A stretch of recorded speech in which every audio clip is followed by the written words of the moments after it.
侯府规矩森严，女眷不得随行，刀剑无眼，怕伤了你。这句话他说了8年，16次围猎，我1次都没去过。夫人，下个月又是西山秋猎了，侯爷这次肯定又不带您去。您看看京城里其他府上的老爷，哪次秋猎不是带着正头娘子风风光光的去赴宴？翠竹，不得妄议侯爷，咱们侯府是武将世家，规矩森严，女眷随行多有不便。再说猎场上刀剑无眼，侯爷也是怕伤了我。可是夫人，好了，你先把这几本书拿去晒晒，顺便去厨房看看侯爷的燕窝，这里我一个人收拾就行。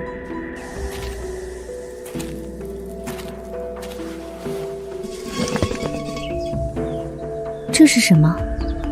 怎么连装裱都未曾做就扔在里面了？那是大理寺卿宋大人，宋大人正低头为宋夫人整理披风。那是户部侍郎王磊大人，王夫人也在他身侧。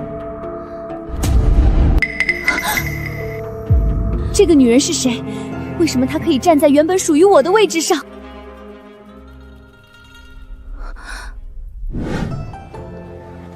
夫人，这月白色的蜀锦，给您做一身旗装，领口银线滚边，绣上暗纹兰花，等侯爷带您去秋猎时穿上，定能艳压群芳。那就劳烦掌柜了，价钱好说，务必做得精细些，我想给侯爷一个惊喜。50两银子，包夫人满意。侯爷，您看到锦绣庄刚送来的月白奇异了吗？转眼就不见了。可能是底下哪个丫鬟手脚不干净，偷拿去当了吧。一套衣服而已，回头再做一套便是。丫鬟偷拿去当了。我当年竟然真的信了。50两银子，我1次都没舍得穿，原来是穿在他的身上。侯爷，您回来了。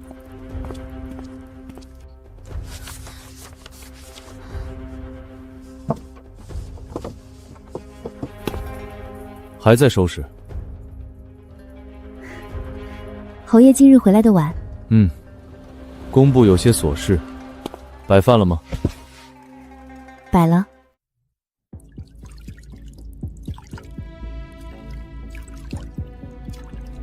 下个月就是西山秋猎了，听说今年的排场比往年都大，十分热闹。哦，今日宋夫人在茶会上提了一嘴，说她去年跟着宋大人去过，觉得有趣，今年还想去。妾身想着，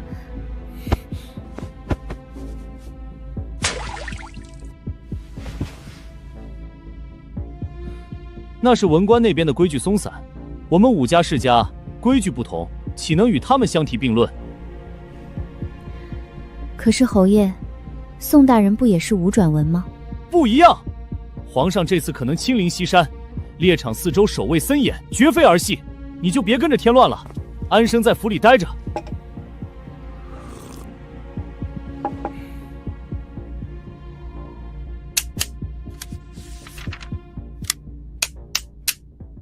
西山别院修缮，支出800两白银。猎场条件艰苦，只能在漏风的营帐里挤挤，连口热汤都喝不上。条件艰苦的营帐，好一个守卫森严。800两白银修缮的西山别院，里面住着的，只怕是你和那个穿月白旗装的娇客吧？你杵在那里做什么？脸色这么难看，是不是又在胡思乱想些什么？妾身不敢，妾身这就去厨房催催，看饭菜摆好没有。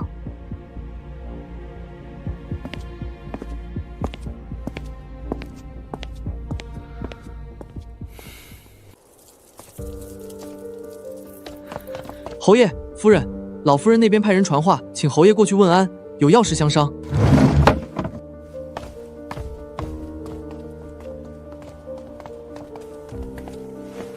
对了，下个月我要提前去西山巡查访务，可能要去半个月。府里上上下还有庄子上的事，你多费心打理。老夫人那边你也多去请安。好。怎么这副表情？成日里板着个脸，像是谁欠了你的一样。我又不是去游山玩水，那是军务。妾身只是担心侯爷身体，西山风大，侯爷多保重。用不着你操心。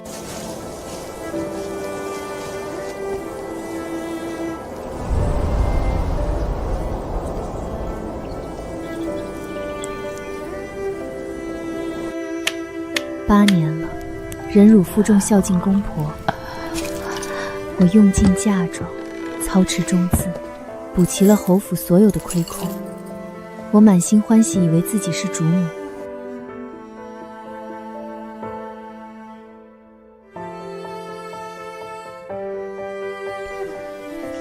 原来，在你们眼里，我不过是个倒贴钱财的管家，画里的那个女人才是他心尖上的人。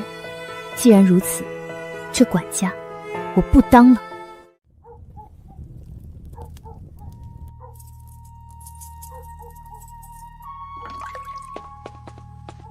夫人，刚刚前院传来消息，侯爷说公务繁忙，今夜歇在书房了。知道了，你下去歇着吧，不用伺候了。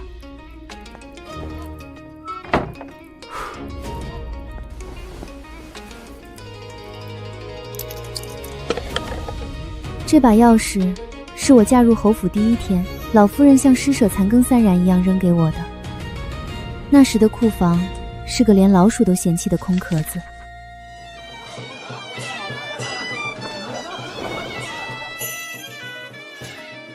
商户女一身铜臭，若非侯府遭难，你这辈子都休想跨进谢家的大门。给老夫人买极品人参续命，出银2000两；给谢景渊谋求外放，出银5000两；西山别院修缮，出银800两。一身铜气，哼！你一边鄙视我商户女的出身，一边心安理得吸我的血娇养白月光。谢景渊，你既然无情，就休怪我无义。这8年你们谢家吃了我的，喝了我的，我要你们连本带利全部吐出来。既然人留不住，钱总得留住，1分1毫我都不会留给你们。婉言，今日休务，但我得去西山营里练兵，军务繁忙，午膳就不回来用了。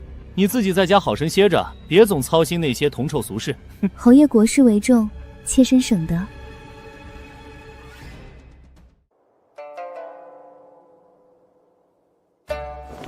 管家，夫人有何吩咐？备车。夫人，这大清早的，您要去哪儿？去锦绣庄查账。夫人，您今儿个怎么有空亲自过来？这可是锦绣庄这8年来所有的账册，每一笔都清清楚楚，绝不敢有半点马虎。是吗？那我可得好好看看。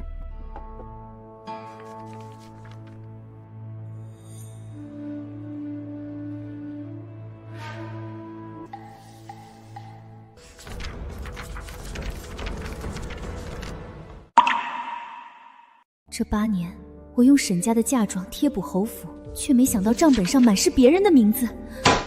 掌柜的，夫人，您说，这些送往柳叶巷的料子，都是此时最时兴的贡品级别。这位柳姑娘是何方神仙？夫人，您贵人多忘事儿吧？这柳姑娘不是侯爷的远房表妹吗？表妹？可不是嘛！侯爷每次换季亲自来挑料子，还嘱咐老朽，给柳姑娘的东西只要贵的，不要对的。那件紫多皮大氅，足足花了3000两呢。好一个只要贵的！我辛辛苦苦赚的银子，竟让你去娇养别人。是啊，表妹，我差点都忘了。侯爷仁义，夫人您也宽厚。掌柜的，你且受累，把这8年来所有送去柳叶巷的单子一笔一画重新抄录一份给我。夫人，这可有不少呢。我让你抄，少一笔我要你好看。小的这就抄，小的这就抄。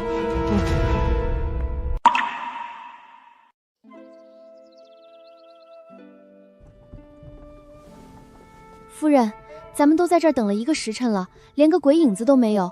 若是侯爷回来看不见您，定要生气的。等。夫人，是侯爷。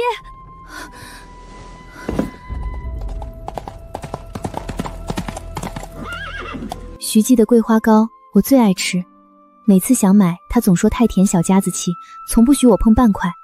如今他却亲自提在手里。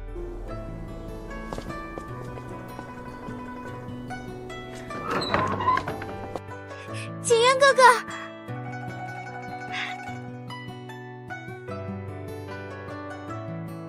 慢点儿，你身子弱，小心摔着。我以为你今日军务繁忙，不来了呢。答应你的，怎么会不来？看，我给你带了你最爱吃的徐记桂花糕。景渊哥哥最疼月儿了。夫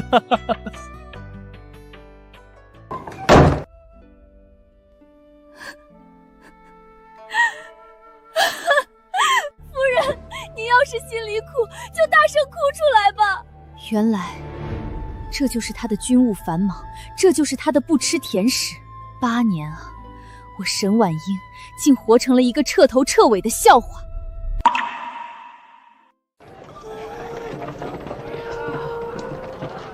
柳叶香，柳如月，那个瓜子脸带梨窝的女人，我想起来了。谢家犯事，我家老爷说了，柳家绝不趟这趟浑水。小姐已送去乡下养病，婚约作废。爹爹拿半个沈家为你做嫁妆，只求他日后能庇护你。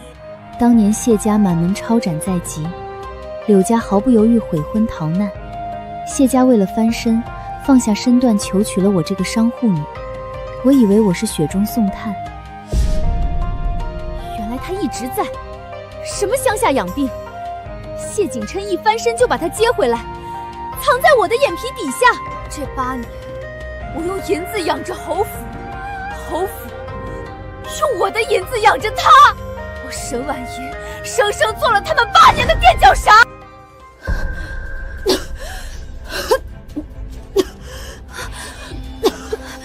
夫人，振作点啊！咱们这就回去找侯爷要个说法。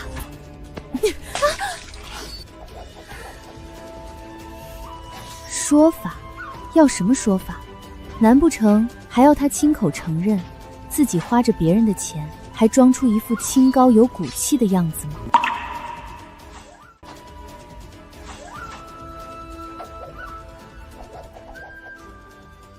回府。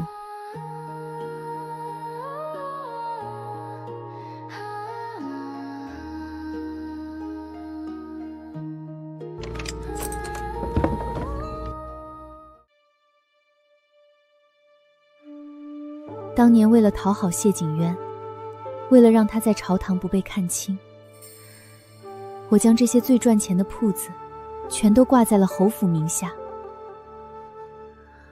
沈婉莹啊，你可真是个天下第1号的大傻子！你掏心掏肺，人家嫌你一身铜皱，拿你的血汗钱给白月光买3000两的紫貂。既然这侯府是我用银子撑起来的，那我就能亲手把它拆了。谢景琛、柳如月，你们吃了我的，我要你们连本带利的给我吐出来！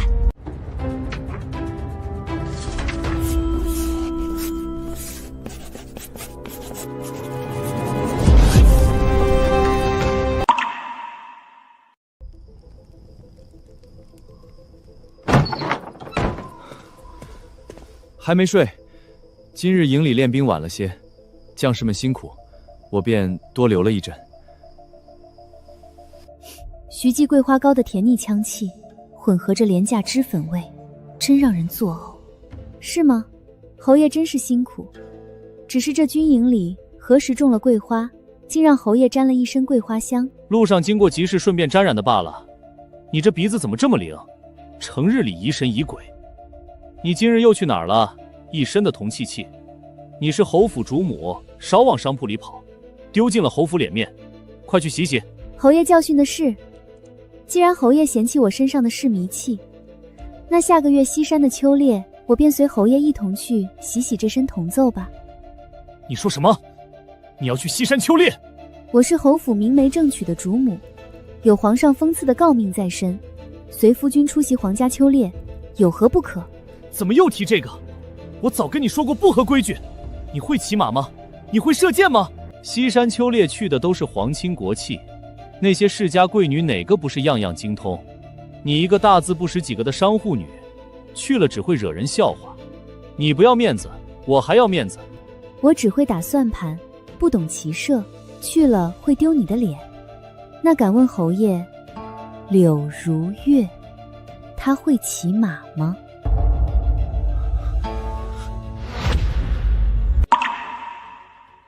你说什么？你再说一遍！我说，柳如月会骑马吗？她当年被送去乡下养病8年，身子骨虚弱的连门都出不了。她去得西山，我这个主母为何去不得？谁跟你提的柳如月？你从哪里听来的疯话？若要人不知，除非己莫为。谢景渊，你当我是瞎子还是傻子？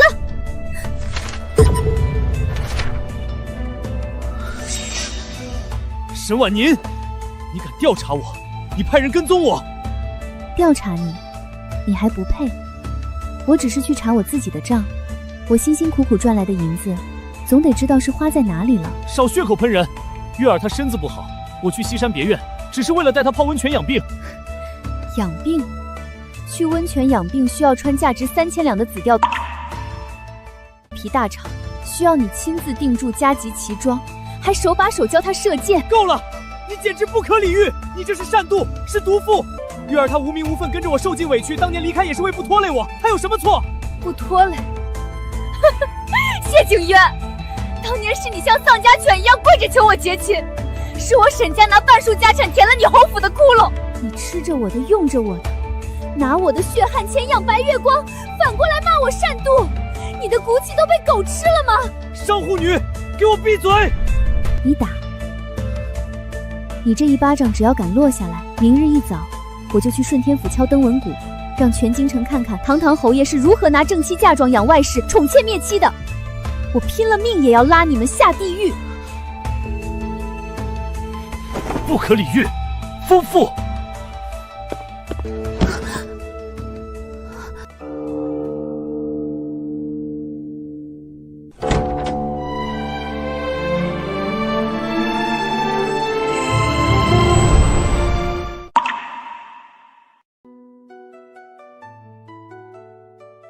夫人，长公主府的帖子送到了，说是后日的赏花宴，请您务必赏光。长公主向来注重嫡庶尊卑，这帖子自然是给正室的。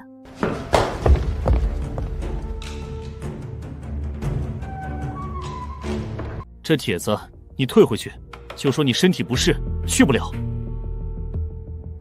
长公主亲自下的帖子，侯爷让我装病不去，这若是传出去，治我们侯府一个大不敬之罪，侯爷担当得起吗？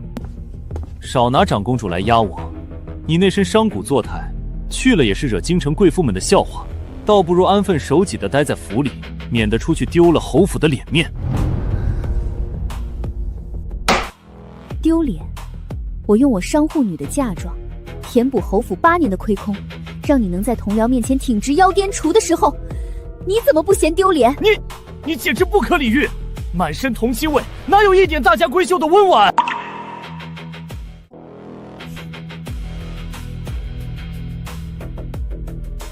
帖子指名道姓请的是谢侯夫人，我不去，难道让柳如月那个外室去？如月今日也会去。她以什么身份去？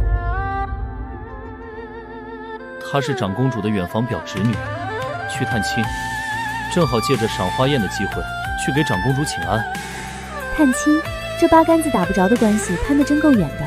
为了让她名正言顺地踏入贵妇圈，侯爷可真是煞费苦心啊！你少在这里阴阳怪气！如月身子骨弱，又在京城无依无靠，我多照顾她一些有何不可？你若是识大体，就该主动把帖子让出来。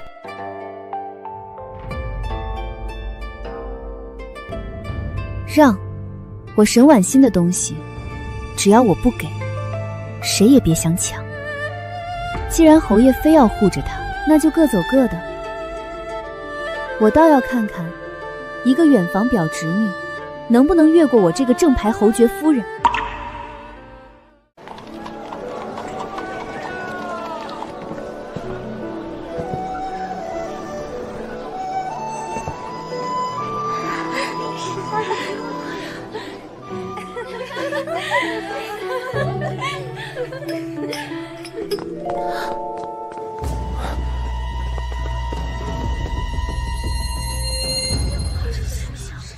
哟，那就是柳家那丫头吧？长公主哪门子的穷亲戚？可不是嘛？听说最近和谢侯爷走得极近，正室夫人还在这端坐着呢，两人就敢这么堂而皇之的同进同出，真是上不得台面。如月，怎么了？可是哪里不舒服？景渊哥哥，我没事，只是觉得各位夫人看我的眼神让我有些害怕，我是不是不该来？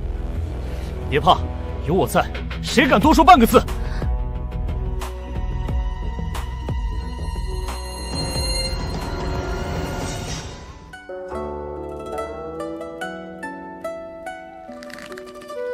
库房钥匙给我，我要去里面找一件旧物。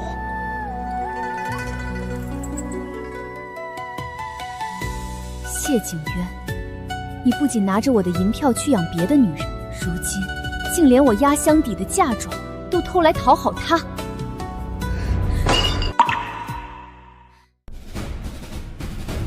妹妹今日这身打扮，当真是清水出芙蓉。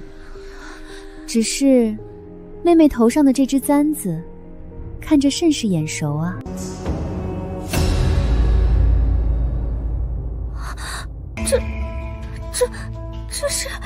这是景渊哥哥送我的。是吗？侯爷何时变得这般大方了？竟然拿自己夫人的嫁妆去送人情！天哪，竟然偷正妻的嫁妆送小晴啊！这谢侯爷平时看着道貌岸严，竟干出这等下作事！什么破落户出身，也敢把手伸向正房的嫁妆箱子？沈婉莹，你闹够了没有？不过是一只簪子而已，你那库房里金银珠宝多的是，送他一只又如何？何必在这里大呼小叫？简直丢尽了侯府的脸面！斤斤计较，丢脸！侯爷拿着我的库房钥匙，像个贼一样去翻找我的嫁妆，讨好别的女人，你都不嫌丢脸，我怕什么？你放肆！那不是普通的簪子，那是御赐之物，是我祖母当年随嫁带来的宝贝，是留给我的念想。还来！姐姐，我真的不知道这是你的东西。景渊哥哥给我的时候，我以为只是寻常物质。姐姐别生气，我这就还给你。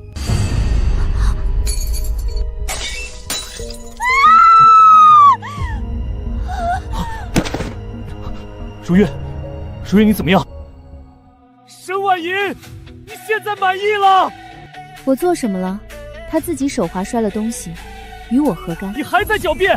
你咄咄逼人，连一丝余地都不留！你明知道他身子本来就弱，你还当众给难看，你简直恶毒至极！受不了惊吓就别出来偷别人的东西，做了贼还想立牌坊，你找死！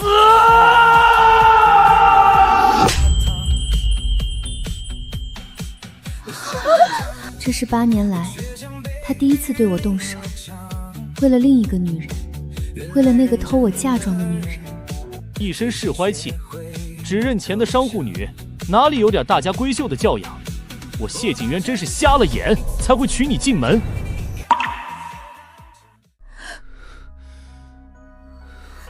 景渊哥哥，你怎能打姐姐？都是我不好，是我贪慕虚荣，带了姐姐的簪子，你千万别怪姐姐。你看他多懂事，你再看看你这副泼妇的嘴脸，道歉，立刻给如月道歉！我不道歉。你敢违逆我？我没做错，贼不配受我的道歉。好，你简直是反了天了！既然你不知悔改，那下个月的西山秋猎你也别想去了，就在府里给我闭门思过，把女戒抄100遍。什么时候学会了做人家媳妇儿的规矩，什么时候再出来丢人现眼。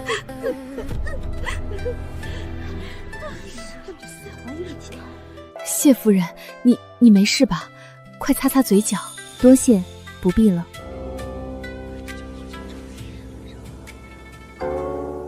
祖母临终前的嘱托犹在耳畔，如今簪子断了，就像我和谢景渊这8年可笑的情分彻底断了。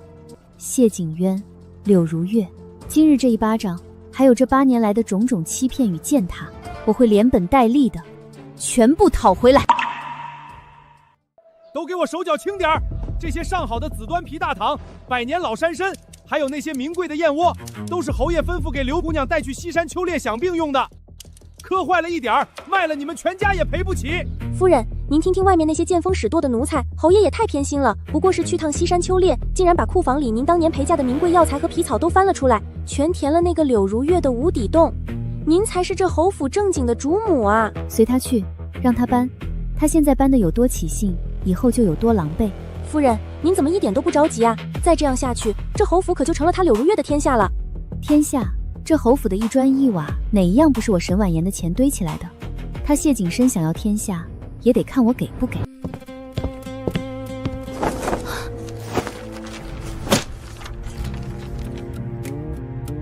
把这个签了。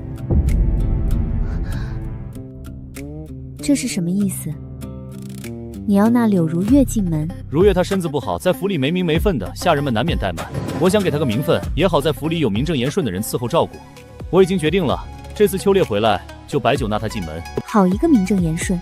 拿着我沈婉莹的钱去给你那白月光铺路。谢景渊，你这软饭吃的可真是硬气。我若是不签呢？沈婉莹，你别不识抬举，你是当家主母，要有主母的大度容人之皇。况且这8年你一无所出，我谢家3代单传，总不能断了香火。我要纳妾，也是为了谢家列祖列宗。无所出，为了谢家香火。谢景渊，你是怎么有脸说出这句话的？侯爷不要，我的孩子！夫人伤了底子，日后怕是难再有遇了。婉莹，没事，以后我疼你。成婚第2年，我是不是怀过？是你醉酒回来，不顾我的哀求，强行，是你亲手杀死了我们的孩子，毁了我的身子。你当年跪在我床前发誓说会一辈子疼我，如今这倒成了你堂而皇冠纳那贱人进门的借口。住口！那不过是个意外，谁让你当时身子那么弱？过去的事儿你还提他做什么？总而言之，今天这字你签也得签，不签也得签。好，很好，你想要我签是吧？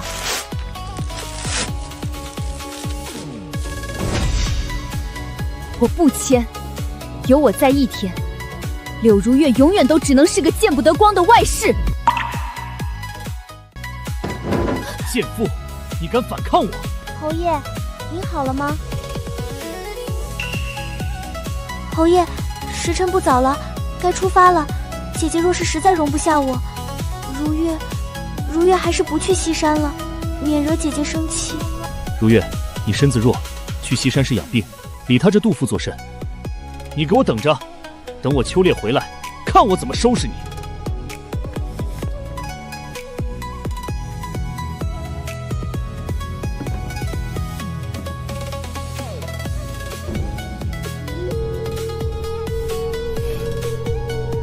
你输了。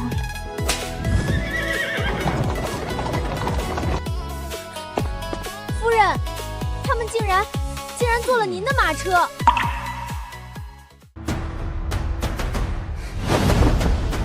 翠竹，去敲云板，召集府里所有的管事和下人，1炷香之内全都在我院子里集合，迟到者直接罚卖。是，奴婢这就去。夫人，这侯爷前脚刚走，您就这么大动干戈的把大伙儿叫来，不知有何吩咐啊？老奴手里还有一堆账没算呢。谢管家，带上库房的钥匙，去把府里所有的现银1分不差的全都搬到我的院子里来。什么？这可使不得啊！那是宫中的银子，是侯府日常开销和打点官场用的，没有侯爷的对牌，老奴万万不敢擅动。宫中的银子？谢忠，你在这侯府管了8年的账，你的心是被狗吃了吗？这侯府的宫中早就成了一个空壳子。这8年来，侯府上下的吃穿用度，你每个月领的50两月例银子，甚至是谢景寒在外头请客喝花酒的钱，哪一分不是从我沈婉莹的嫁妆里出的？这夫人即嫁入侯府，那嫁妆自然也就是侯府的。这规矩，我今天就教教你什么是规矩。阿福，夫人，你这是干什么？我可是侯爷的人。我是这侯府当家主母，让你送就送。再废话一句，我现在就拿主母的印信把你捆了送去顺天府，告你一个奴打妻主、贪没主家财产的罪名。你那几本假账，要我当众念出来吗？夫人饶命，老奴知错，老奴这就去办，这就去。阿福，带几个人去城东，把那几间绸缎庄和米铺的地契立刻收回来，换成我们沈家的人接管，动作要快。得令。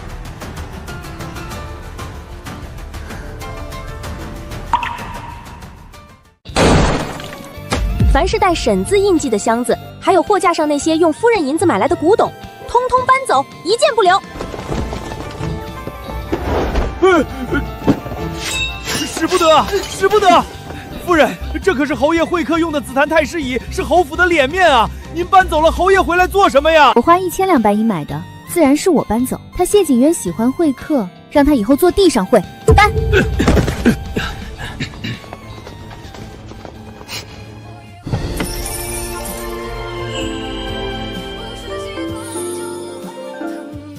夫人，点清了，整整60万两现银，还有各处铺子的地契、首饰、古董，全都在这儿了。侯府现在连买明天的买菜钱都凑不起来了。真好，这沉甸甸的感觉比男人的誓言可靠多了。我沈婉言从前瞎了眼，以为真心能换真心。从今往后，我不仅爱财，更爱命。这8年的青春和命，就算是为了狗，但是我的钱，狗也别想吞下去一文。一别两宽，各生欢喜。不，谢景琛，我祝你与柳如月穷困潦倒，生死不见。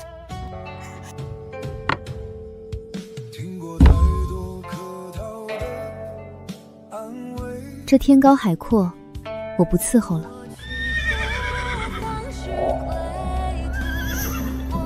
夫人有令，启程。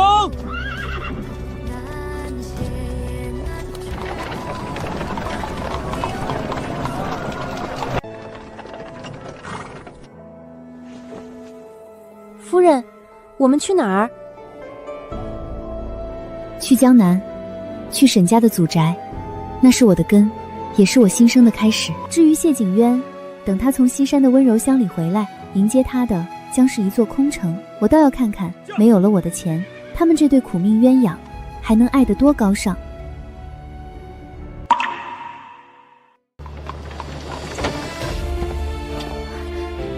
沈婉莹倒是越来越没规矩了。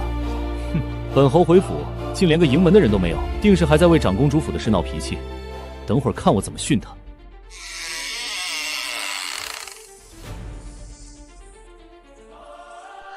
景渊哥哥，怎么一个人都没有？府里不会是进贼了吧？沈婉玲，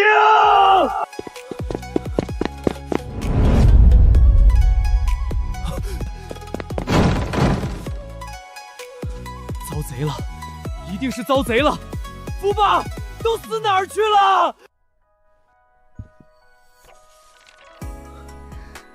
和离，他敢跟我和离？一个满身铜皱的商户女，离了我谁还要她？侯爷，您回来了。说，府里的东西呢？沈婉婷那个毒妇去哪儿了？府里的东西都是夫人让人搬走的，账房徐先生、厨房张大妈，还有所有领着沈家月嗣的下人，全被夫人带走了，就剩我们几个老骨头了。全带走了？不可能！侯府还有宠爱的庄子和田产，那是我们谢家的根基。侯爷，那些庄子和田产，当年老侯爷重病时早就卖了，是夫人过门后用她的嫁妆一点点买回来的，地契上本来就是夫人的名字啊。景渊哥哥，那我们以后怎么办啊？全都是他的。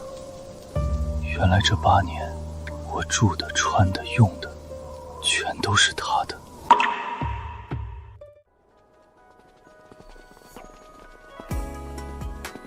哟，这不是谢侯爷吗？怎么今日这朝服如此别致？莫非是京城新出的褶皱远士？哎呀，宋大人，您这就不懂了吧？谢侯爷如今可是脱离铜兽的高洁之士，这叫不修边幅，颇有魏晋遗风啊。只是这衣服上的油渍，怕是魏晋名士见了也要自叹不如。两位大人，若无要事，本侯先行一步。侯爷慢走，可别摔着了。听说侯府最近可是清静得很，连个洗衣扫地的丫鬟都不剩了。没了那商户女的打点，侯爷这日子真是让人大开眼界啊！不劳费心。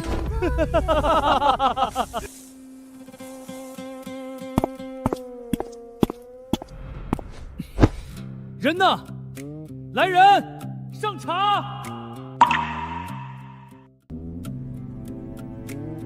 景渊哥哥，你回来了。就吃这个，这已经是连续第5天喝着泔水一样的清粥了。府里的厨子呢？景渊哥哥，厨子前日就走了，府里已经没银子发月例了，下人们跑的跑，散的散。这粥还是我亲自去灶房熬的，柴火太大，还呛到了我。没银子？侯府堂堂公侯之家，怎么会连买米买菜的银子都没有？姐姐走的时候把账房里的现银和库房里的东西全搬空了。这几日买米买柴都是用的我的提底钱，可现在的米价怎么那么贵？还有那炭火竟然也要那么多银子，我实在是不懂这些。不懂？你不懂不会去学吗？每天除了哭就是喊头疼。你看看我现在穿的是什么？我堂堂侯爵，穿着皱巴巴的衣服上朝，被同僚指着鼻子笑话。景渊哥哥，你凶我，你以前从来不凶我的。以前婉莹在的时候，何曾让我吃过这种苦？何曾让我受过这种气？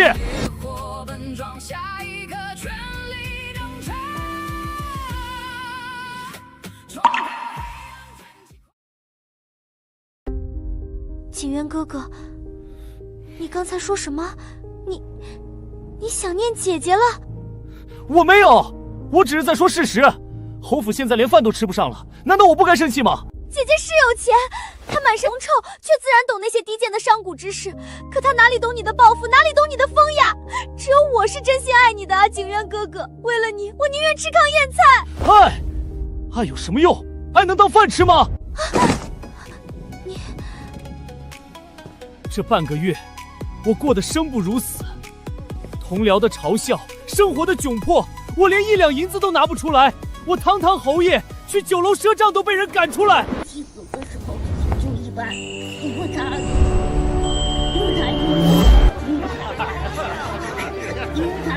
很少能，其实原来有的时候大姨那都不是侯府的排场，那全是沈婉宁用真金白银堆出来的尊严。景渊哥哥，你别忘了，是他不知好歹，是他善妒。你可是高高在上的侯爷，她一个商户女，离了你，肯定只能流落街头。不，她不会流落街头。她带着那么多嫁妆，10几车的东西，目标那么大，她一定还在京城。来人，王博、赵四都给我滚出来！去找，去各个客栈、驿站打听，一定要把沈婉莹给我找回来。他离不开我的，他一定是在等我去找他，快去！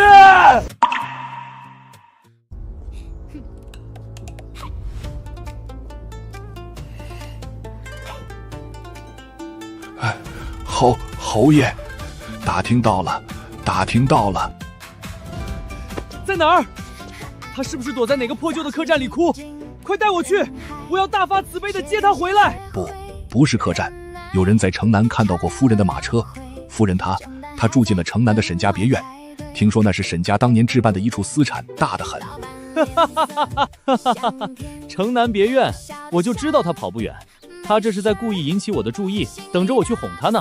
这女人就是爱使性子，哼！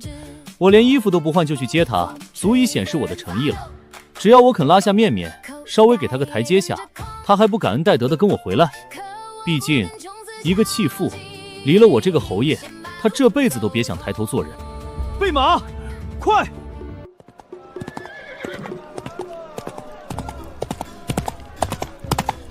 让开！都给我让开！那不是谢侯爷吗？怎么骑着这么一匹破马在街上疯跑？这你都不知道？他那富家千金的夫人带着嫁妆跑了，侯爷现在穷得叮当聋，怕是连好马都卖了吧？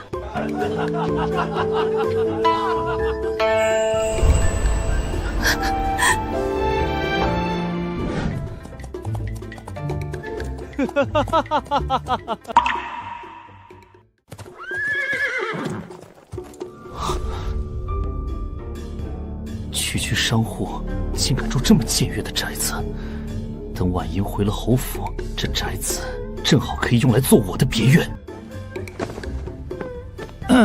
去通报，就说侯爷来接夫人回家了，让他赶紧出来迎接。我家小姐吩咐过，不见闲杂人等，你赶紧走，别在这儿碍眼。闲杂人等，瞎了你们的狗眼！我是他夫君，是当朝侯爷，让开！侯爷自重，这里是沈府，不是你那破落的侯府。再敢放肆，别怪我们兄弟不客气。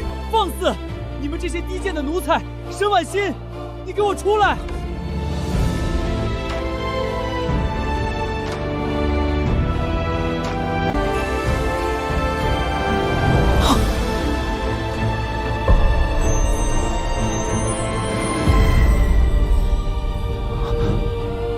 婉莹，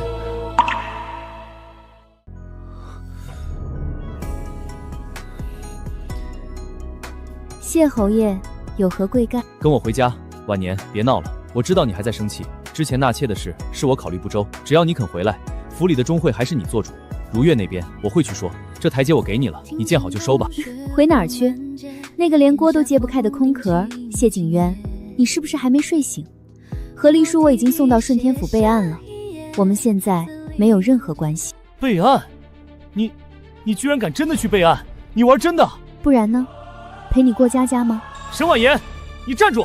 你以为你有几个臭钱就了不起吗？士农工商，你永远是最低贱的商户。你离了我这个侯爷，就是个没人要的破鞋。我看你能嚣张到几时？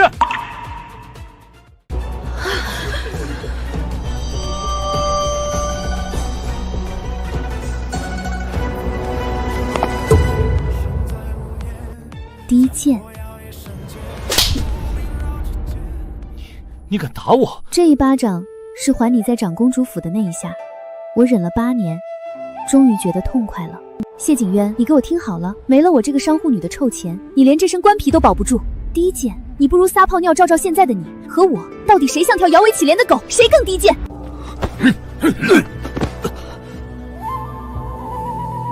关门。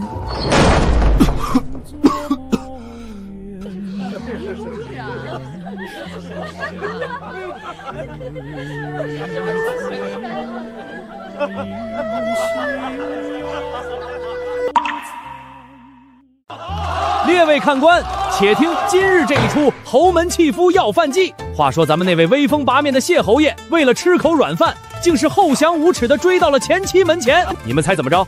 人家沈老板眼皮都没抬，反手就是一个响亮的大逼兜，打的侯爷那是眼冒金星，满地找牙呀！这谢景渊也是真不要脸，花着老婆的嫁妆养外使，现在断锤了还敢上门去讨？什么侯门贵妓，脱了那身皮，连个乞丐都不如。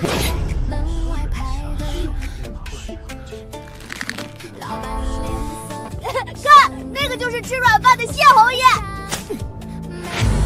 你。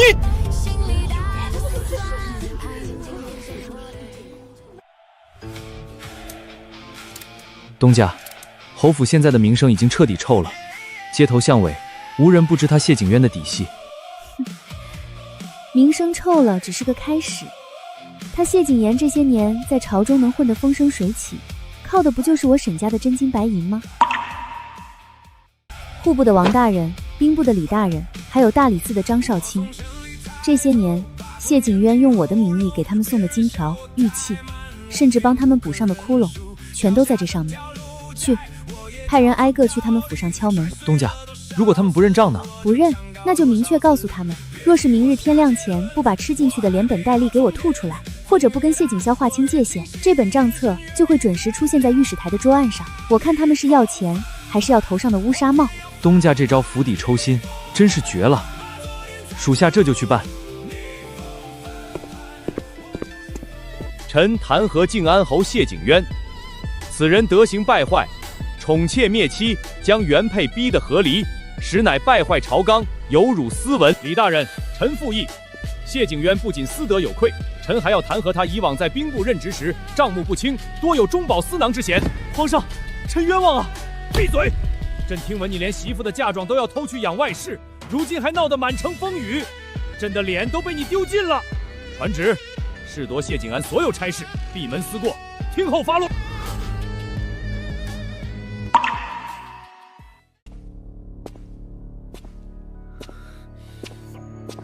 怎么会这样？怎么会变成这样？侯爷，府里的下人都跑光了，我连个使唤丫头都没有。那些催债的整天堵在门口，我买胭脂水粉的钱也没了。您倒是想想办法呀！实在不行，您去借点印子钱，把眼前的难关渡过去再说。借印子钱？你是嫌我死得不够快吗？滚！给我滚出去！要不是你贪得无厌，要不是你非要惹婉莹，侯府怎么会落到今天这个下场？滚！侯爷，大祸临头了！朝廷下达了密令，要严查边关军需的亏空。边关亏空，当年那笔亏空，我是拿婉信的钱悄悄填补的。现在沈家的资金撤了，账面上的大窟窿彻底暴露了。上面放了话，若是在3日内补不上那80万两银子，就要直接拿您下诏狱彻查。侯爷进了诏狱，那就只有死路一条了。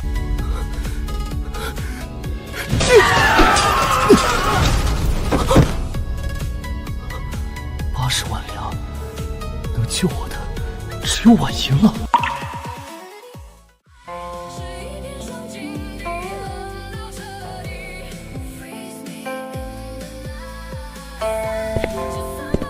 烦劳通传一声，谢景晨求见沈老板。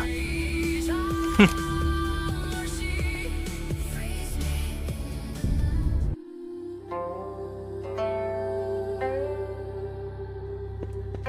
东家，谢侯爷在门外求见，说是递了拜帖。真是稀客，以前连我沈府大门都不屑看一眼的侯爷，今天居然懂规矩递拜帖了。狗被逼到了绝境，自然就知道摇尾巴了。东家见吗？见。怎么不见？我想看看他现在的骨头，还有没有他的嘴那么硬。带他进来。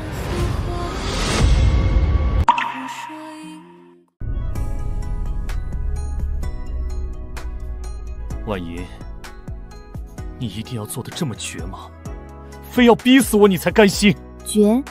谢侯爷这话说的真是让人寒心。比起你8年来花着我的嫁妆，养着你的白月光，甚至纵容他谋害我的性命，我这算哪门子的绝？好，以前的事儿是我不对，但这次不一样。那80万两银子，你能不能先借我一点？怎么借银子？柳如月的首饰不够戴了，还是侯府的锅揭不开了？不是的，是朝廷要查边关的亏空。婉莹，当年这笔亏空我是拿你的钱掏销填补的，你比谁都清楚。现在沈家的钱说走了，账面全盘崩溃。如果不补上这80万两，我就要下诏狱了。下诏狱，那还真是个好去处。听说里面的刑具能让人求生不得，求死不能。提前恭喜侯爷了。婉莹，看在8年夫妻一场的份上，救救我！只有你能救我了。只要你借我这80万两，我什么都答应你。哦，什么都答应我？你舍得你那个娇滴滴的表妹了？舍得。婉宁，我知道你生这么大的气，把事情闹到这个地步，就是因为她。我发誓，只要你肯救我，我以后绝对不见柳如月了。我马上把她送走，让她这辈子都别想踏京城半步。我向你保证，以后侯府只有你一个女主人，我只守着你过日子。婉明，你把钱给我吧。谢景渊啊，谢景渊，到了此时此刻，你竟然还以为我掀翻侯府拿回嫁妆，甚至把你逼入绝境，只是为了跟柳如意争风吃醋，只是为了让你回心转意，守着我过日子？难道不是吗？你是我的结发妻子啊！你太看得起你自己了。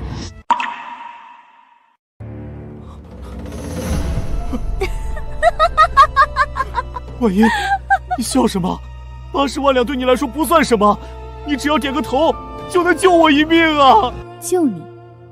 我沈婉英的钱，就算是拿去填海，拿去喂狗，也绝不会再施舍给你1分1毫。你真要眼睁睁看着我死？掌柜的，谢侯爷心心念念那80万两银子，你让他开开眼，看看银子去哪儿了。是，东家。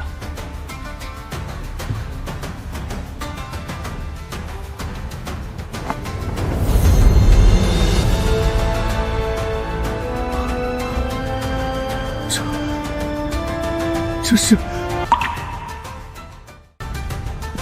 你不是问我那80万两去哪儿了吗？我告诉你，我以沈家的名义，将那80万两白银1分不差的全捐给了国库，充作西北大军的军饷。全捐了！皇上龙颜大悦，不仅御赐了我沈家这块皇商的金字潮牌，还将边关所有的军需采买大权统统交给了我，更封了我正2品的诰命夫人。谢景渊，你好好看看，你一直鄙视我是一身铜咒的商户女，可现在正是这铜咒买来了你穷极一生都保不住的地位。现在的我不仅手握你的生死命脉，论品级，我比你这个即将下狱的落魄侯爷还要高半级，你见了我得磕头。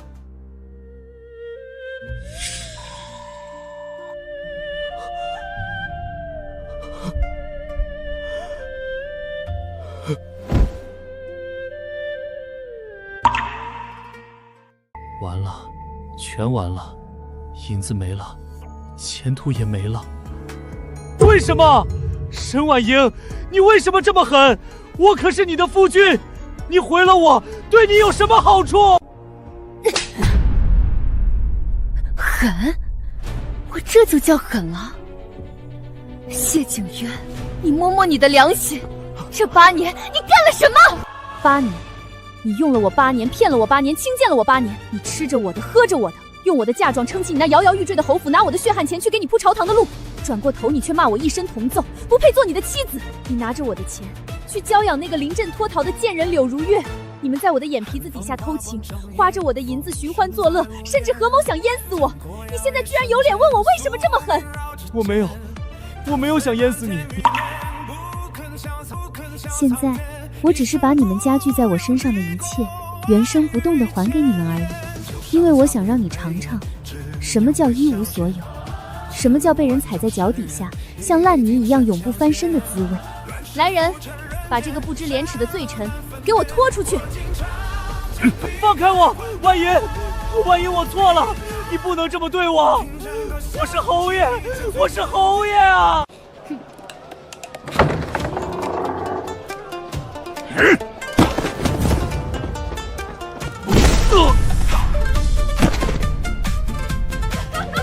哟，这不是刚才去求饶的谢侯爷吗？怎么被像垃圾一样扔出来了？呸！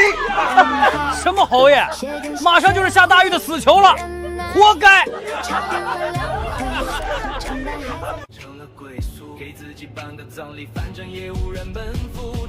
谢景渊，这才哪儿到哪儿，好戏才刚刚开始。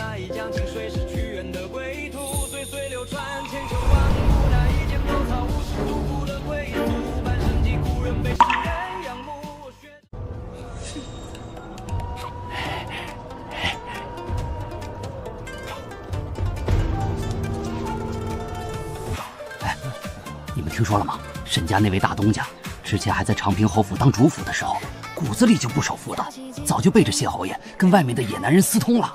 怪不得呢，我就说他怎么突然雷厉风行的搬空了整个侯府，把人家祖祖辈辈的家底都给卷走了。原来是早就找好下家，准备远走高飞了啊！这商贾之女果然没半点规矩底线。还不止这些呢，听说她前2年肚子里怀的那个孩子根本不是什么意外流产，那是她为了掩盖跟那野男人的奸情，自己狠心喝了一碗红花药，硬生生给打掉的。虎毒还不食子呢，这女人也太狠毒了！沈家几代人积累的名声全让她给败光了。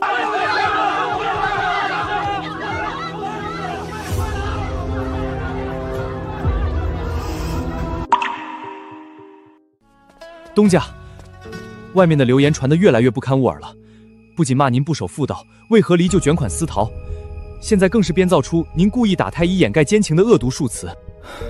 城东几个老学生纠集了一群不明真相的百姓，正堵在咱们门口，扬言要抵制沈家的货物。要不要我立刻拿名帖去顺天府报官，抓几个带头造谣生事的泼皮，杀鸡儆猴？哦，都影响到铺子了，报官，抓几个拿钱办事的小喽啰有什么用？那种自视甚高的伪君子，就算被逼入刑境，也放不下身段去做这种市井泼妇的勾当。能把这背后捅刀子的下三滥手段用得这么纯熟的，除了那个外表柔弱内心蛇蝎的柳如月，再无怕人。是柳氏那个女人在暗中捣鬼，那咱们该如何应对？总不能吃这个哑巴亏。吃亏？我沈婉英的字典里从来没有吃亏二字。既然他想玩舆论战，那我就陪他好好玩玩，顺便给京城百姓看一出大戏。你去给我办2件事，立刻去。东家请吩咐。第一，带足银票，去把京城最大的醉仙楼给我包场包下来，放出风去。明日午时，只要来听书喝茶的，茶水点心一律免费。第二，去库房把这8年来长平侯府的所有开销秘籍盗本，还有谢景京当年留在书房里的那个红木锦盒里的东西，给我复印上500份。东家这一招以彼之道还施彼身，实在是高妙。铁证如山面前，流言不攻自破。我这就去安排人手，连夜加急印制。柳如月，既然你非要把脸凑过来让我打，那我就彻底撕了你这层画符，让你见识见识什么是真正的身败名裂。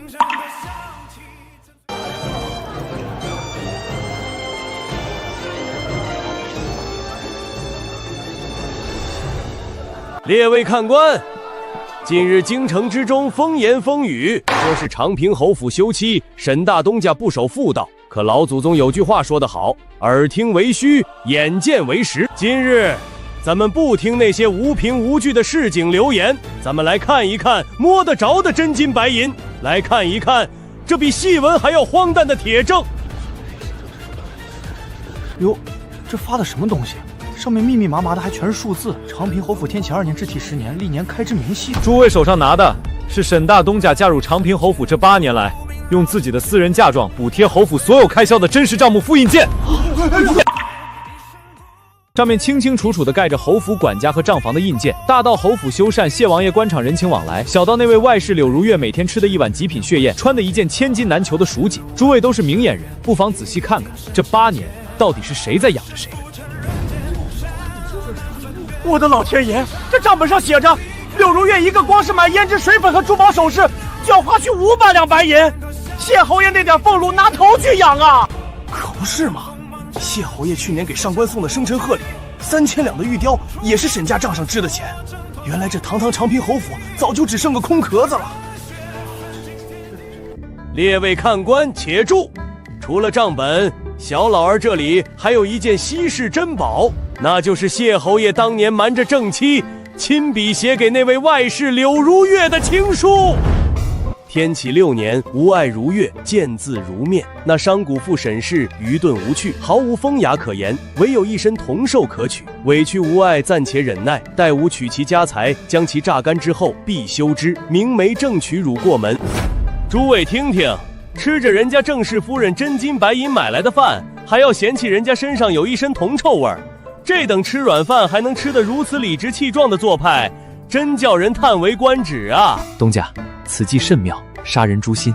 这下子长平侯府最后一块遮羞布算是被彻底撕得粉碎了。这算什么？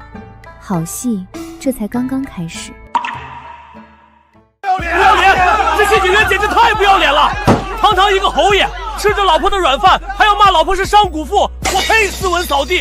花着正妻辛辛苦苦赚来的嫁妆，偷偷摸摸在外面娇养白月光，心里盘算的竟然是如何亲的家财休妻，猪狗不如！哎呦喂，那个柳如月更是个不要脸的贱蹄子，拿着人家正室的钱挥金如土，现在兜里没钱了，还敢倒打一耙雇人造谣，当了婊子还要立牌吗？这种人面兽心的伪君子不配留在京城。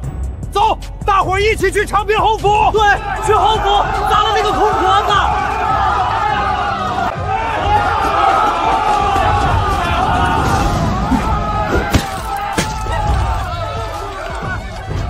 谢景渊，你个缩头乌龟，滚出来！把你吞进去的钱吐出来！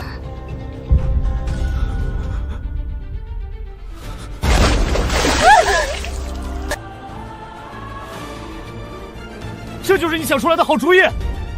你不是向我保证能把沈婉欣的名声搞臭，逼他乖乖拿钱回来吗？现在好了，全京城都在看我的笑话。侯爷，景渊哥哥，我也不知道事情会变成这样啊！我不知道那个贱人连你的私信都公之于众了。你还敢提？若不是你贪得无厌，非要找人去造谣招惹他，我怎么会沦落到这般田地？如今我上朝被人指指点点，出门被人扔烂线叶，我的仕途全毁了。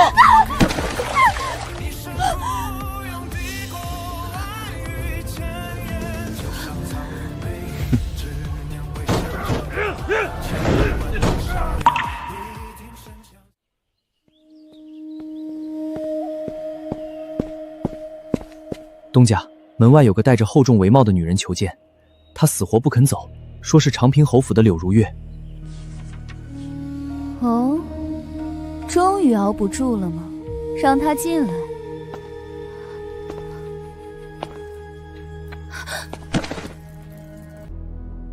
姐姐，沈大东家，千错万错都是我的错，求您高抬贵手，大发慈悲，放过我们吧。侯爷现在连门都不敢出，天天在家里拿我撒气，对我非打即骂，我们已经身败名裂了。姐姐，你已经赢了，你还想要怎样啊？放过你，跑到我面前来装可怜，问我还想要怎样？柳如月，8年前的冬天，在相国寺后山的放生池边，你趁我转身不备，狠狠地将我推下那冰冷刺骨的湖水，害我差点被活活淹死的时候，你怎么没想过要放过我？你怎么么会知道？当时明明没有旁人。我当然知道。我不但知道是你下的毒手，我还知道，当时你最爱的景渊哥哥谢景渊就躲在离池塘不远处的那棵百年古树后面，冷眼看着这一切。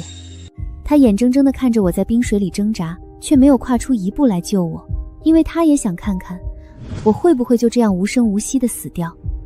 这样他既不用背负退婚恶名，又能迎你进门。不可能，景渊哥哥不会这么对我的。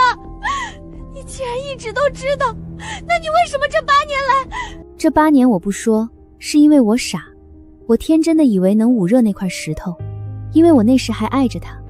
但现在我不爱了，所以你们欠我的命该还了。既然我不爱了，那你们这对狗男女欠我的每一笔债，尤其是欠我的那条命，就该连本带利的全数还回来了。姐姐，我真的知道错了，我以后给你当牛做马，我出家当尼姑，求求你不要报官。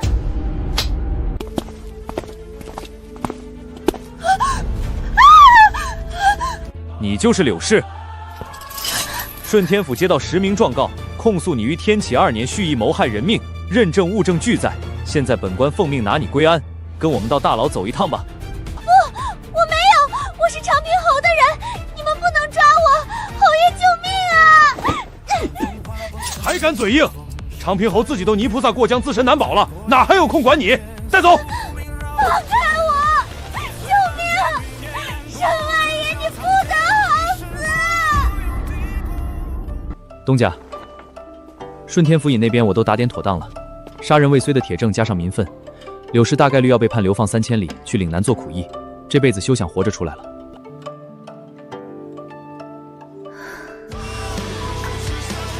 压在心里的最后一块石头，终于落了地。掌柜的，备车吧，去咱们钱庄把能调动的银票全都准备好。柳氏这只伥鬼解决了，谢景元的也该到了。就凭你这几张破旧的焦土地契，还敢康口要1万两现银去大狱里捞人？呸！你还真当自己是那个高高在上的侯爷呢？现在的你连条街边的野狗都不如！兄弟们，把钱袋给我拿走！不行，这是侯府最后的祖产了，我要救如月，你们不能这样，把钱还给我！你们这群下贱的草民，我要报官抓你们！完了，全完了！我变卖了最后的家当，不仅没能把如月捞出来，连我自己也要活不下去了。没有了钱，没有了权，偌大的京城，我竟无处可去，我该怎么办？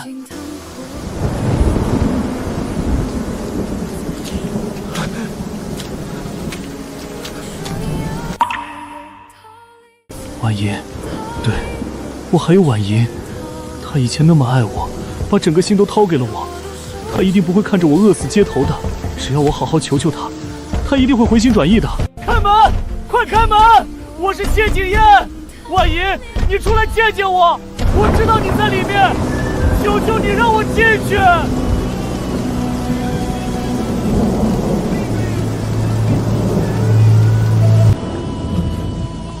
婉莹，你终于肯出来见我了，我就知道你心里还有我。放肆！哪里来的臭叫花子，竟敢弄脏我们夫人的衣服！拉开他！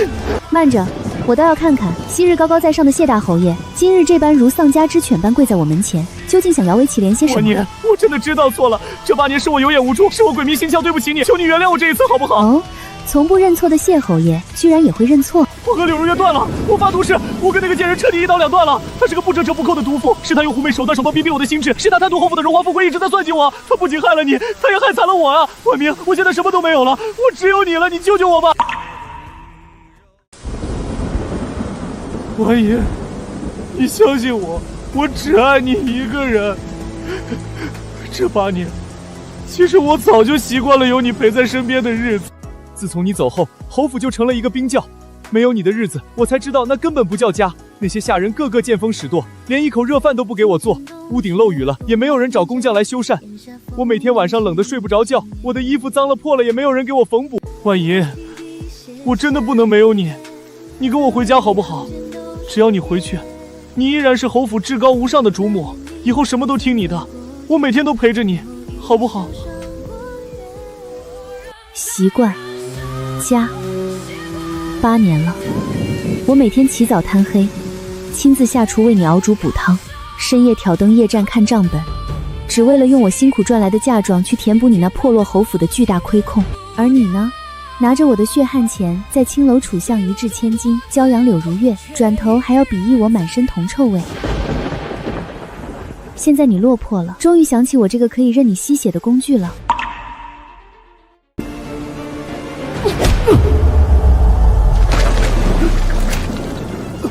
婉莹，你踢我！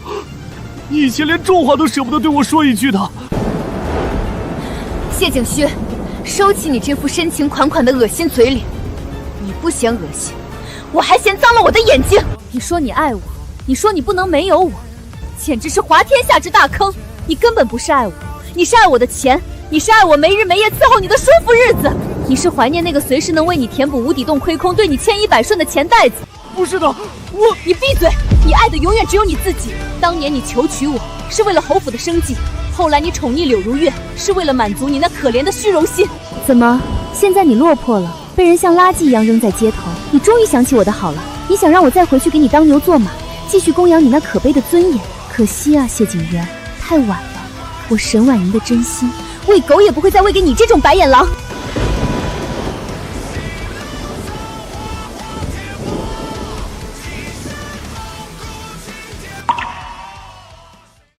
婉莹，你骂的对，都是我的错。你心里有气，打我骂我都可以，只要你能消气，让我做什么我都愿意。让你做什么都愿意。去，把那个东西拿给他。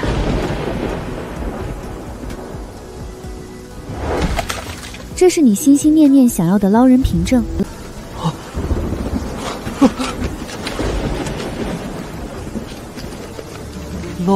捞人凭证。婉莹，我就知道你还是念旧情的，你是个嘴硬心软的女人，你竟然暗中帮我把如月给捞出来了，太好了！婉莹，你放心，既然你如此深明大义，我谢景霄发誓，以后这侯府上下只认你一个主母。等如月回来，我绝不让她再进正院一步。她以前怎么欺负你的，我就让她怎么还回来。我让她去柴房做个粗使丫头，天天给你端茶倒水、洗脚捶背。只要你肯跟我回家，咱们一家人还像以前一样好好过日子，好不好？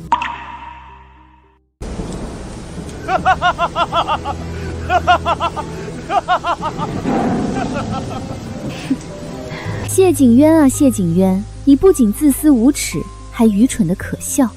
婉莹，你笑什么？难道我说错了吗？你不是帮我把他捞出来了吗？是，我确实花掉了大价钱，帮顺天府行了方便，把你的心肝宝贝柳如月从那暗无天日的大狱里捞出来了。不过他没有回京城，我替他打点了一番，把他直接流放到了岭南。流放？岭南？是啊，岭南，那种常年毒瘴弥漫、毒蛇猛兽横行的不毛之地。听说去那里的人10个有9个都会死在半路上。他不是常年身体不好，总是娇滴滴的喊心口疼吗？那种极凶极恶的瘴气之地，正适合他去好好养病。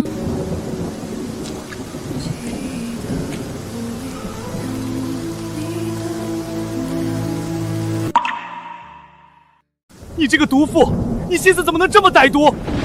如月只是一个弱女子，你竟然把她流放到那种九死一生的地方，你凭什么？你以为有钱就能一手遮天吗？你根本没有权利私自流葬人！我要去顺天府告你，我要进宫面圣揭发你！告我，揭发我，不必那么麻烦了。你不是想知道我凭什么吗？不如你自己看看这个。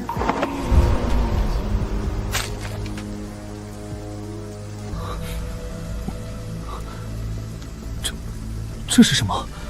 奉天承运，谢景渊挪用军粮，治家不严，削去爵位，贬为庶民，流放岭南3000里。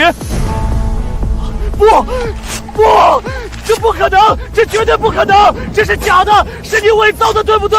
我是侯爷，我是祖上立过战功、世袭万金的侯爷，皇上怎么可能为了区区军饷亏口就剥夺我的爵位？皇上绝对不会这么对我的。我是贵族，我不是庶民，我不要去流放。别自欺欺人了。圣旨已下，锦衣卫明天一早就会去查封你做空荡荡的侯府。你现在不过是个一无所有的罪民。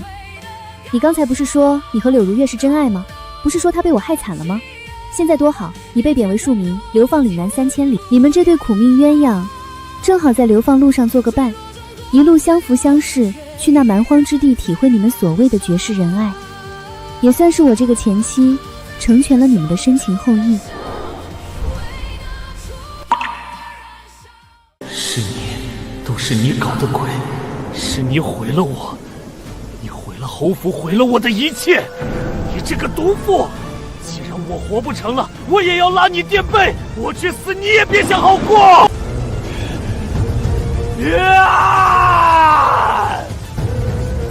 保护夫人！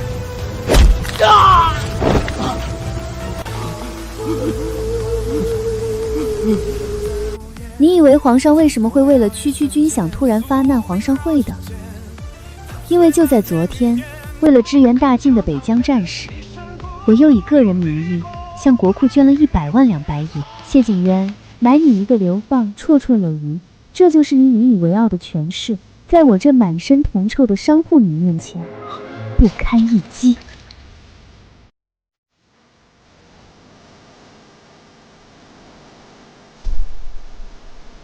回府。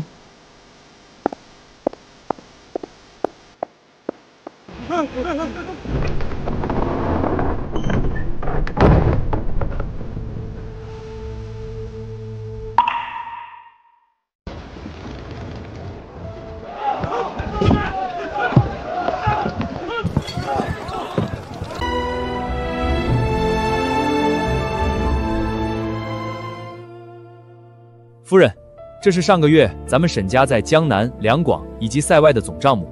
江南的丝绸生意比去年翻了3番，净赚白银80万两；两广的香料和药材已经被我们全盘垄断，利润高达120万两。至于塞外的商队头领刚刚送来加急密信，不仅打通了3条新的商道，还额外获得了西域王室的长期订单。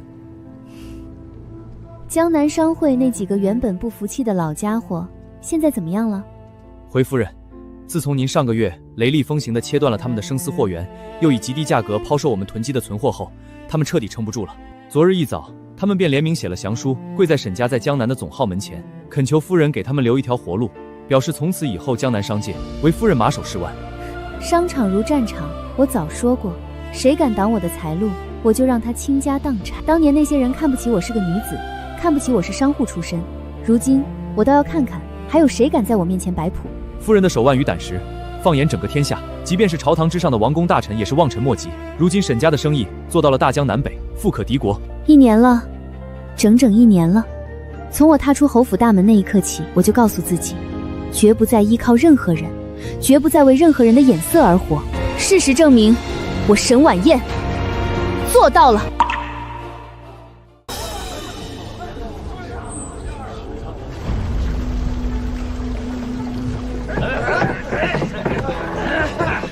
去，都给老子滚远点，少在这里碍手碍脚！这可是从岭南瘴气之地运回来的晦气东西，谁要是沾上了瘟疫，老子可不管埋！夫人，那边似乎是押解流放犯人的官船，船上多半是不干净的东西。风大，咱们还是移步回府吧。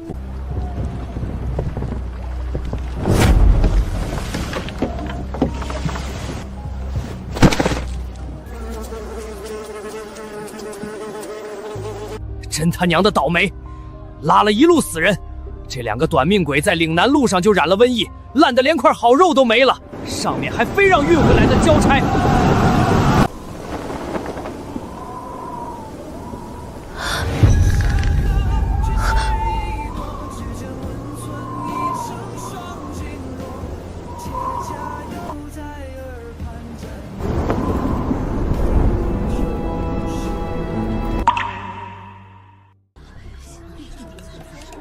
夫人，那是谢景渊和柳如月，死相太过凄惨晦气，您不要再看了，徒惹心烦。无妨，我倒要看看这对情深意重的苦命鸳鸯，最后究竟落得个什么下场。大人，您是不知道，这2个囚犯根本熬不到岭南，后来口粮减半，2人为了抢一口吃的，竟然像疯狗一样打了起来。给我，那是我的！你这个贱人，都是你害了我！如果不是你，我怎么会落得如此田地？这个废物，去死吧！临死前1天，女的饿疯了，想咬男的脖子吸血，男的直接用石头砸烂了女的脑袋，最后2人纠缠在一块断了气，分都分不开，真是造孽啊！那是我当年当众折断的御赐发簪，拿着买口薄皮棺材，找个荒山野岭随便埋了吧，别把他们扔进江里，脏了沈家的航道。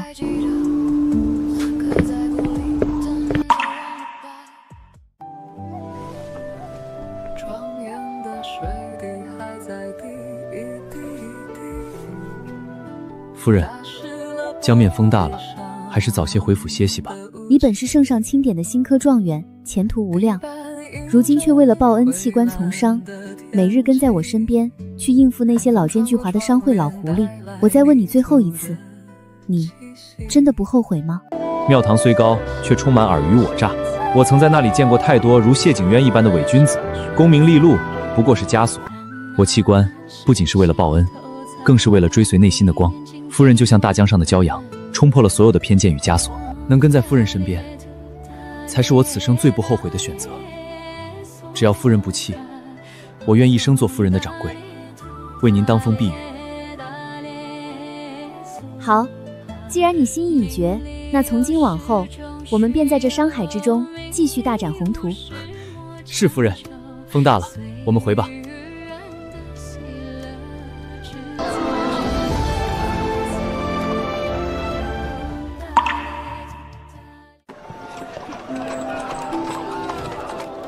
卖桂花糕嘞，新出炉的热腾腾的桂花糕，香甜软糯，入口即化嘞。停车。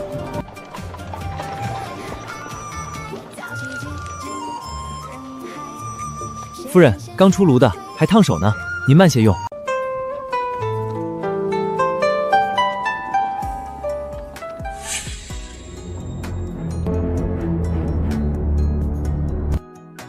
拿走，这种甜腻腻的东西，只有你这种商户女才喜欢，满身铜臭味，连吃时都透着俗气，让人作呕。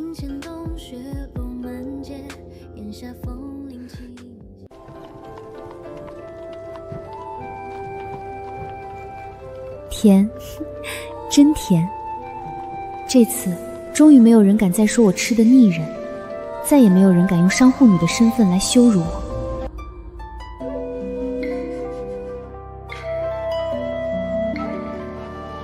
8年的噩梦终于彻底的醒了，碎了，随风散了。我不求神佛，不依附男人，从今往后，我沈婉莹的命由我自己说了算。